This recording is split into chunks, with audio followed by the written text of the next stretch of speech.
আমার প্রচন্ড gas pump করতো, বুক জ্বালাপোড়া করতো, পেট ব্যথা লাগতো, বমি বমি ভাব আসতো, বাথরুম শক্ত হয়ে যেত।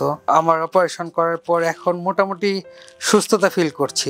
আমার নাম মোহাম্মদ তাইমুর রাফাত তালুকদার। আমার গ্রামের বাড়ি হচ্ছে জামালপুর, মেলান্দ উপজেলা। আমি থাকি ঢাকা উত্তরা আশকোনাতে। আমি চাকরি করছি নিউজিল্যান্ড ডেইরি প্রোডাক্টস বাংলাদেশ লিমিটেডে। আমার গল ব্লাডারে পাথর ছিল, গত 6 মাস আগে এটা আলটা করার পরে ধরা পড়ে। তারপর ডক্টর রফিকুল সালেহিন স্যারের এখানে ইনসাফ বারাকা কিডনি জেনারেল হসপিটাল অপারেশনটা করা হয় গত পরশুদিন রাত্রে। আমার অপারেশন করার পর এখন মোটামুটি সুস্থতা ফিল করছি। ঢাকায় অনেকগুলো হাসপাতাল আমি করেছি, তবে আমার কাছে মনে হয়েছে যে ইনসাফ বারাকা জেনারেল এবং কিডনি হাসপাতাল যথেষ্ট হেল্পফুল। প্রত্যেকটা এমপ্লয়ি তাদের যথেষ্ট হেল্পফুল।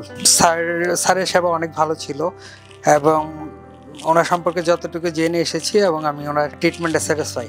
সবাই আমার জন্য দোয়া করবেন। আসসালামু আলাইকুম।